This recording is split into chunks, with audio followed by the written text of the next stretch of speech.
जय हिंद दोस्तों, कैसे हैं आप। उम्मीद है सभी अच्छे होंगे और पढ़ाई भी अच्छी चलती होगी। आज का वीडियो बहुत ही कमाल का है। अभी तक आप जो फर्स्ट यूनिट में पढ़ रहे थे आवेश, वैद्युत क्षेत्र और आवेश, वैद्युत आवेश तथा क्षेत्र और व्यवधारिता, इन सब में जो आवेश था हमारा Q, जो आवेश था वो क्या था, स्थिर था, रुका हुआ था। अब सेकंड यूनिट आज स्टार्ट करेंगे हम। जो सेकंड यूनिट है, यूनिट नंबर 2, और इसका जो नाम है विद्युत धारा। विद्युत धारा, इसको विद्युत चालन भी कहते हैं। विद्युत चालन। चैप्टर डालोगे तीसरा, ठीक है। चैप्टर नंबर 3 विद्युत धारा। अभी तक आवेश रुका हुआ पढ़ रहे थे, अब हम पढ़ेंगे आवेश को गतिमान। आवेश को कैसे पढ़ेंगे, इस वाली यूनिट में आवेश को गति कराएंगे।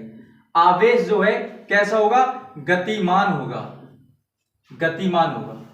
आवेश को जब गति कराएंगे, सब पूरे यूनिट में इसमें आवेश गतिमान पढ़ेंगे। इससे पहले यूनिट में आवेश जो पढ़े थे रुका हुआ पढ़ रहे थे, ठीक। तो यहां पे जब पहली हेडिंग जो पढ़ेंगे, पहली हेडिंग डाल लोगे सभी लोग विद्युत धारा। विद्युत धारा, जो विद्युत धारा होती है क्या होती है, आपने जो हाई स्कूल में पढ़ा चैप्टर में कि I बराबर Q अपॉन टी, सबने पढ़ रखा होगा I बराबर Q अपॉन टी। उसी की परिभाषा आप दोगे तो आप कह सकते हो, यदि किसी परिपथ में, आपने हाई स्कूल में जो पढ़ा कि किसी परिपथ में आवेश की प्रवाह की दर को विद्युत धारा कहते हैं। बिल्कुल सिंपल है। तो इसमें देखो बिल्कुल जीरो लेवल से सीखेंगे आराम से, कहां से धारा जा रही है, क्यों उत्पन्न हो रही है और कितने इलेक्ट्रॉन इसमें गति करेंगे तब धारा उत्पन्न हो रही है। तो सबसे पहले इसमें यदि आप कहोगे कि यदि किसी चालक में या किसी परिपथ में, यदि किसी परिपथ में टी समय में, कितने समय में, टी समय में, फार्मूला डिनोट करेंगे। यदि किसी परिपथ में टी समय में क्यू आवेश, जो आवेश है क्यू आवेश प्रवाहित हो तो जो धारा का मान होगा I बराबर Q अपॉन टी। I बराबर Q अपॉन टी। यदि किसी परिपथ में T समय में Q आवेश प्रवाहित हो रहा हो तो I बराबर Q अपॉन टी। ये देखो डेरिवेशन, यहां से जो फार्मूला है आपका, जो फार्मूला I बराबर Q अपॉन टी, ये तो हो गया। अब जो परिभाषा हम सीखेंगे, कई तरीके की परिभाषा सीखेंगे यहां से। अगर आप कहोगे यदि T का मान, यहां पे T का मान कितना हो जाता है, 1 हो जाता है, 1 सेकेंड। तो परिभाषा यहां से क्या लिख सकते हो आप, कहोगे यदि किसी परिपथ में एकांक समय में, यदि किसी परिपथ में एकांक समय में क्यू आवेश प्रवाहित हो, उसी को क्या कहते हैं, विद्युत धारा कहते हैं। यदि किसी एकांक समय में, यदि किसी परिपथ में एकांक समय में प्रवाहित आवेश को विद्युत धारा कहते हैं। यहां पे लिख सकते हो दूसरी बात, यदि किसी परिपथ में एकांक समय में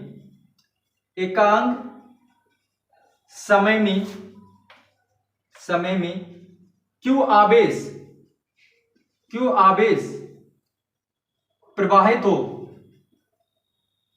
प्रवाहित हो तो उसे विद्युत धारा कहते हैं। विद्युत धारा कहते हैं। रटने की कोई जरूरत नहीं है। यदि किसी भी परिपथ में एकांक समय में T बराबर कितना, एक समय में, एकांक समय में Q आवेश प्रवाहित हो तो उस Q को ही क्या कहेंगे, विद्युत धारा कहेंगे। इनके I बराबर Q हो जाएगा, I बराबर Q हो जाएगा। यहां से T का मान कितना हो गया, 1 हो गया, तो I बराबर Q। यदि किसी परिपथ में एकांक समय में Q आवेश प्रवाहित हो रहा हो तो उसी को क्या कहेंगे, विद्युत धारा I बराबर Q। और जो हम बचपन से पढ़ते आ रहे हैं परिभाषा, इसको मिटा देते हैं।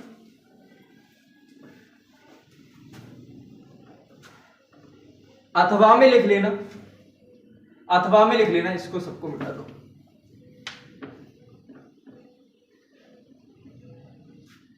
अथवा में लिख लेना, अथवा जो हाई स्कूल में आपने परिभाषा पढ़ी है, यदि किसी परिपथ में, यदि किसी परिपथ में आवेश कितना Q, आवेश की प्रवाह की दर को, आवेश प्रवाह की दर को, जहां बात आती दर वहीं आ जाता समय। तो यदि किसी परिपथ में आवेश Q प्रवाह की दर को विद्युत धारा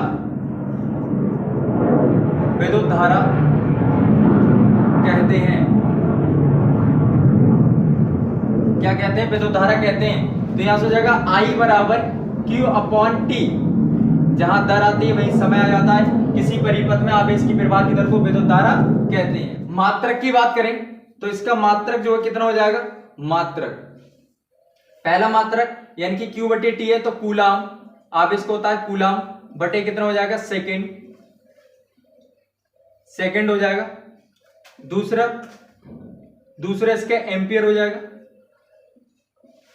एम्पियर। और एक और होता है स्टेट एम्पियर, ये कहीं नहीं मिलेगा, लिख लेना, स्टेट एम्पियर, ज्यादा कुछ नहीं होता। ये दोनों जो होते हैं वो MKS पद्धति में होते हैं। और स्टेट एम्पियर, अगर 1 एम्पियर की बात करें तो 1 एम्पियर बराबर 1/3 गुणा 10 की पावर 9 एम्पियर होता है, स्टेट एम्पियर होता है। स्टेट एम्पियर है ना।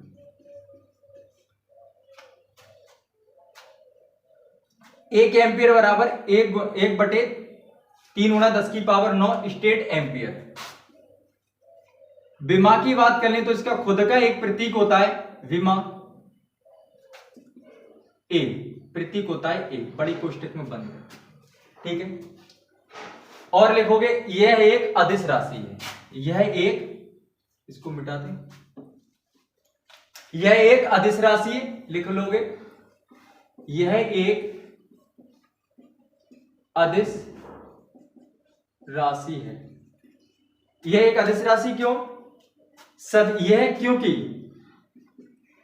क्योंकि यह सदिश योग का पालन नहीं करती,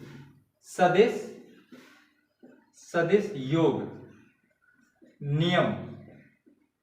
नियम का पालन नहीं करती।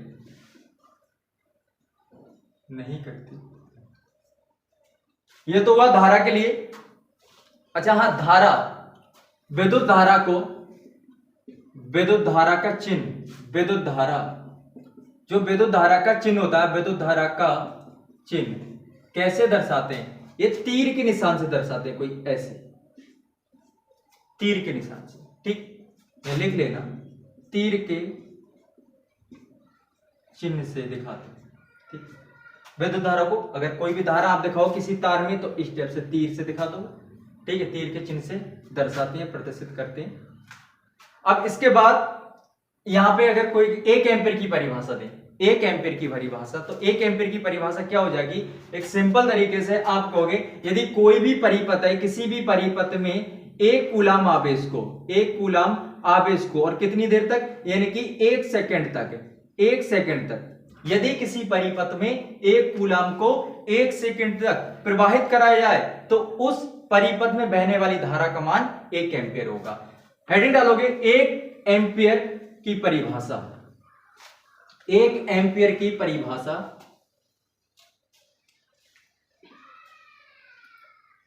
1 एम्पीयर की परिभाषा, 1 एम्पीयर की परिभाषा, 1 एम्पीयर की परिभाषा बिल्कुल बहुत सिंपल है, आराम से देखोगे, सीख लो। कोई भी परिपथ है, उस परिपथ में यदि किसी परिपथ में 1 कूलाम आवेश को, यदि किसी भी परिपथ में 1 कूलाम आवेश को 1 सेकंड तक प्रवाहित कराया जाए, इनकी बहाया जाए, तो उस परिपथ में बहने वाली धारा का मान 1 एम्पीयर होगा। कितना होगा? 1 एम्पीयर होगा। तो यहां पे लिखना चाहो तो लिख लोगे, यहां कहोगे यदि किसी परिपथ में या किसी चालक में, यदि किसी परिपथ में 1 कूलाम आवेश को, 1 कूलाम आवेश को 1 सेकंड तक प्रवाहित प्रवाह कराया जाए, प्रवाह कराया जाए तो उस परिपथ में,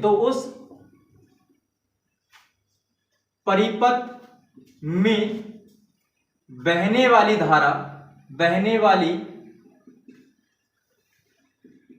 धारा का मान 1 एम्पियर होगा, 1 एम्पियर होगा। परिभाषा की बहुत सिंपल सी है। यदि किसी भी परिपथ में एक कूलाम आवेश को, जहां बोले कि 1 एम्पियर तो सब कुछ एक कर दो, वहां पे सभी कुछ एक कर दो, यानी यदि किसी परिपथ में क्यू आवेश को प्रवाहित करे तो यहां कहोगे 1 कूलाम आवेश को 1 सेकंड तक प्रवाह कराया जाए, लिख लेना कराया जाए तो उस परिपथ में बहने वाली धारा का मान 1 एम्पियर होगा। अगर यहां पर कहें कि धारा का मान चलो 1 एम्पियर होगा और कुछ बतलाएं इसके बारे में, तो मान लेते हैं कि I बराबर 1 एम्पियर, ठीक है, और ये कितने समय में, यानी कि टी समय, यानी कि टी का मान कितना, 1 सेकंड तक, 1 सेकंड में होगा।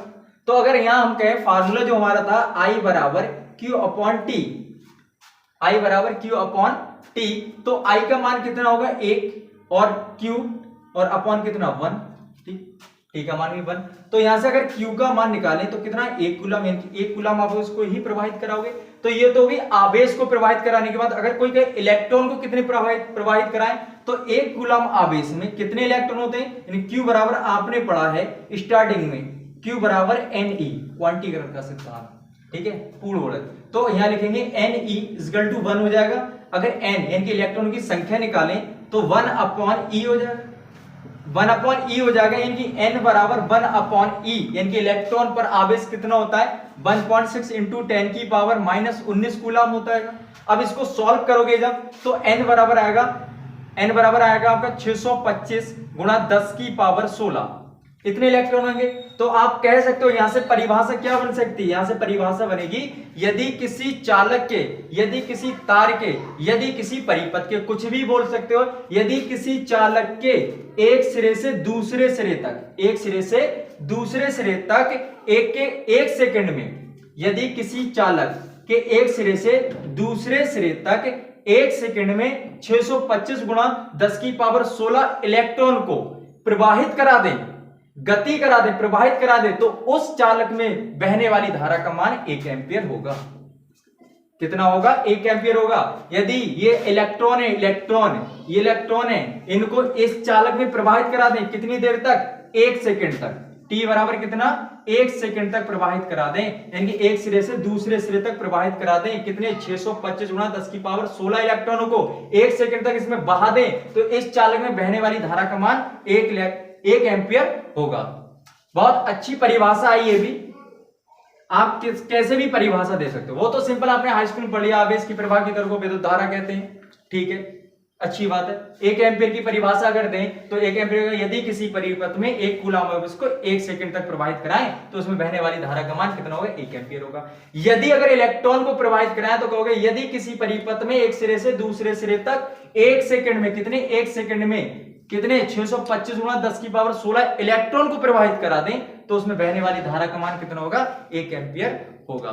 समझ में आ चुका होगा उम्मीद है, ठीक है, बहुत अच्छे से जीरो लेवल से सिखा रहे हैं बिल्कुल। अगली हेडिंग है आपकी नेक्स्ट हेडिंग है आवेश के समीकरण से धारा का मान ज्ञात करना। आवेश के समीकरण से, बोले आवेश का समीकरण, हाँ, आवेश के समीकरण से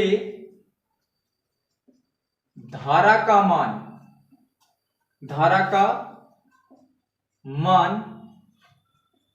ज्ञात करना। बड़ा अच्छा टॉपिक है ये, कंपटीशन में आपको एक ना एक क्वेश्चन मिल जाता है, जो भी एग्जाम होते हैं कंपटीशन लेवल से, अगर उसमें आया तो देखते ही लगा दोगे। आवेश के समीकरण से धारा का मान ज्ञात करना, तो क्या लिखेंगे, यदि किसी परिपथ में, देखो इसकी परिभाषा यह, आवेश का समीकरण होता क्या है, यानी कि कोई भी परिपथ है, यदि किसी परिपथ में dt समय में, बहुत थोड़े से समय dt समय में dq आवेश प्रवाहित करा दिया जाए तो यहीं से देखेंगे, यहां लिखोगे यदि सीखो सीखने से होगा, रट्ठा मारने से भाई कुछ नहीं होगा। गौतम भाई आपसे गुजारिश है, ध्यान रखना, सीख लोगे। यदि किसी परिपथ में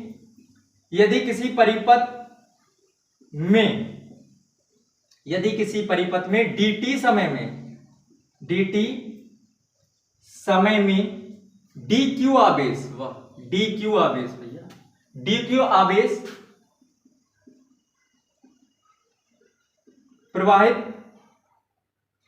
प्रवाह हो, ऐसे लिख दो, प्रवाह हो, तो क्या बन जाएगा? फार्मूला पड़ा क्या? I बराबर Q अपॉन T। वहां T समय में Q आवेश को प्रवाहित करा रहे थे, यहां dt समय में dq आवेश प्रवाहित करा रहे हो, तो फार्मूला क्या हो जाएगा? dq अपॉन कितना? dt। तो I बराबर कितना, ये भी लिख लो, dq अपॉन कितना? dt। ये बनेगा आपका आवेश के समीकरण से धारा का मान ज्ञात करना। इस पे एक क्वेश्चन लगाते हैं, बहुत शानदार क्वेश्चन है। देखो, यदि किसी परिपथ में प्रवाहित आवेश जो Q होगा वो समीकरण में दे रखा होगा, 3t का स्क्वायर प्लस का 6t प्लस 2, कुछ भी दे रखा होगा समीकरण, ठीक है। समीकरण द्वारा निरूपित हो तो t बराबर यानी t जो समय दे रखा होगा इसके लिए 3 सेकंड में प्रवाहित धारा का मान, t बराबर 3 सेकंड में प्रवाहित धारा का मान ज्ञात कीजिए। धारा का मान ज्ञात कर लेंगे। यहाँ पे क्वेश्चन है जो अभी मैंने कराया, यानी कि यदि किसी परिपथ में dt समय में dq आवेश प्रवाहित हो तो I बराबर dq अपॉन dt। ये अपकलन से होगा। देखो, यदि किसी परिपथ में प्रवाहित आवेश q बराबर 3t स्क्वायर प्लस का 6t प्लस 2 समीकरण द्वारा निरूपित हो तो t बराबर 3 सेकंड में प्रवाहित धारा का मान I ज्ञात करना। तुम्हें देख लो, जो Q एक समीकरण यानी कि समय के साथ एक समीकरण दे रखा है, ठीक है। तो Q बराबर कितना है? 3t स्क्वायर प्लस का 6t प्लस का 2, और t बराबर एक वैल्यू दे रखा है आपको 3 सेकंड। कितने सेकंड में निकालना? 3 सेकंड। तो I का मान निकालना, I बराबर dq अपॉन कितना होता है? dt होता है। तो I बराबर d अपॉन कितना? dt इंटू, अब समीकरण Q का मान जो है Q की जगह पे लिख लेंगे, यहां पे कितना हो जाएगा? 3t का स्क्वायर प्लस का 6t प्लस का 2। Q का जो वैल्यू था वो सब लिख लिया इसके साथ।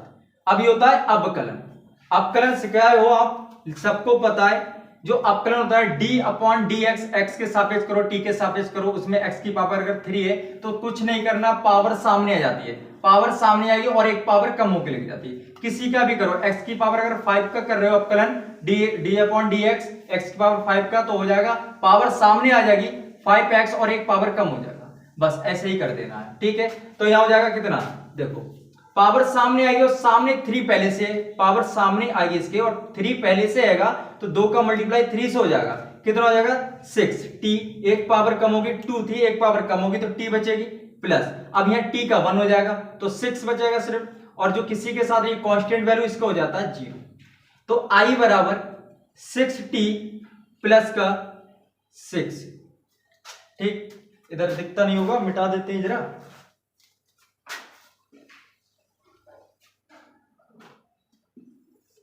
यहां पर निकालेंगे t बराबर 3 सेकंड के लिए, 3 सेकंड, जहां जहां t है वहां कितना रख दोगे? 3 सेकंड रख दोगे, 3 सेकंड रख दोगे कि I बराबर 6 और t का मान कितना है यहाँ पे? 3, तो 3 रख दोगे प्लस 6 प्लस का 6, तो I बराबर 6 3 18 हो जाएगा यहाँ, प्लस और 6, I बराबर 18 और 6 कितना हो गया? 24 एम्पियर धारा प्रवाहित होगी उस परिपथ में। ये आवेश का समीकरण है। उम्मीद है सभी को समझ में आ गया होगा, और जिसको थोड़ा बहुत भी सीखने को मिला हो तो प्लीज हमारे चैनल को सब्सक्राइब करें और लाइक करें और दोस्तों को भी शेयर करें। जय हिंद।